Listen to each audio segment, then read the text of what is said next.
Bom dia, prezados alunos da Prefeitura Municipal de Petrópolis, né, da Escola Municipal Batalhar e da Escola Municipal Johann Noel.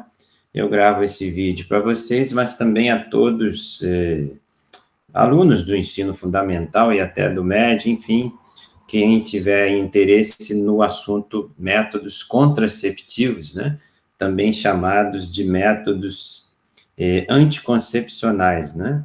E aí eu desejo compartilhar a tela com vocês, né, mostrando a importância desses métodos contraceptivos, né, ou anticoncepcionais, que podem servir tanto para quem deseja evitar a gravidez, que talvez seja a maioria dos casos, mas também para os casais que desejam ter mais clareza, né, de como ter relações sexuais com mais chance de gerar um filho, né, ter uma gravidez aí tão buscada às vezes por alguns casais, né. Então eu destaco a apresentação dessa tela aqui, né, em que mostro para vocês um PowerPoint sobre os métodos contraceptivos, né? E existem vários deles, tá certo? E alguns de conhecimento aí bem popular, né? Mas, tipo, métodos hormonais, né? Existe também o chamado progestativo, o DIU é algo conhecido, não é tão popular, mas conhecido. Os métodos de barreira, a tradicional camisinha aí, métodos de esterilização, né, como ligadura de trompas, mas queremos focar os métodos naturais, chamado método de tabelinha ou método do calendário, né? O primeiro destaque importante aos alunos do ensino fundamental e do médio é destacar que não existe fecundação sem o encontro necessário de óvulo e espermatozoide. Claro, o óvulo feminino, espermatozoide masculino, eles precisam se encontrar, não é? E dois conceitos importantes, além desse da fecundação, é o da ovulação, que é precisamente a liberação de um óvulo que sai do ovário para a trompa de Falópio, e que normalmente essa migração do óvulo ocorre cerca de 13 a 15 dias, uma média aí 14 dias antes do início de cada menstruação. Então, nessa imagem aqui, perceba o ovário, né, onde estão os óvulos das mulheres, as meninas já nascem com cerca de 400 ovos, e cada um deles vai sendo liberado no momento da ovulação, ou seja, o conceito da ovulação é quando esse óvulo, resultado de estimulação hormonal, esse óvulo faz esse caminho aqui pela tuba uterina e vai ficar, entre aspas, aguardando o espermatozoide nas trompas de Falópio, numa região próxima aqui ao útero, né? E, claro, com uma relação sexual, a entrada dos espermatozoides, existindo o óvulo, fica possível a fecundação, que é exatamente aquele conceito, né, de encontro do óvulo com o espermatozoide. O que importa destacar, gente? Esse gráfico, né, essa imagem do ciclo menstrual e um ciclo que, a princípio, é de 28 dias, né, a gente vai considerar isso. O que seria esse dia 1, né, do ciclo menstrual? O início da menstruação, o primeiro dia de menstruação, né? E aí tem 3 dias de menstruação mais intensa e depois começa a diminuir, mas a gente destacou aqui uma média de 5 dias da menstruação ocorrendo, né? A partir desse dia, do início da menstruação, que seria o dia 1 do ciclo, o que é importante destacar? Que a ovulação ocorre mais ou menos no meio do ciclo, ou seja, num dia de 28 dias, a ovulação ocorreria em torno do 14º dia, né? E a gente quer entender por que temos esse período fértil aqui, a partir do dia 11 desse ciclo e até o dia 16. Então, recordando, perdão pela tosse, no dia 14 ocorreria a ovulação, não é? Que é exatamente o quê? A saída de um óvulo que está dentro do ovário, através da tuba uterina, e vai lá aguardar, entre aspas, a chegada de um espermatozoide. Então, no dia 14, teríamos óvulos aqui tendo ocorrido a ovulação. Por que a partir do dia 11 se considera um dia fértil? Porque os espermatozoides podem durar dentro do corpo da mulher ali, dentro dos fluidos que envolvem ele, do próprio sêmen, né? Enfim, os espermatozoides têm uma vida, uma resistência possível de 72 horas, o que nos dá 3 dias, né? Então, uma relação ocorrida no 11º dia, um primeiro dia até o dia 12, um segundo dia até o dia 13, 72 horas, 3 dias no dia 14. Por isso se considera que, a partir do dia 11, uma relação sexual poderia garantir espermatozoides resistindo 3 dias e encontrando o óvulo no 14º.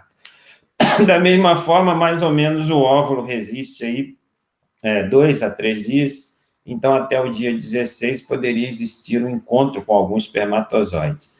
Por isso que, considerando uma ovulação no dia 14, mais ou menos 3 dias antes, 3 dias depois, seriam possíveis encontros desse óvulo com os espermatozoides, tá certo?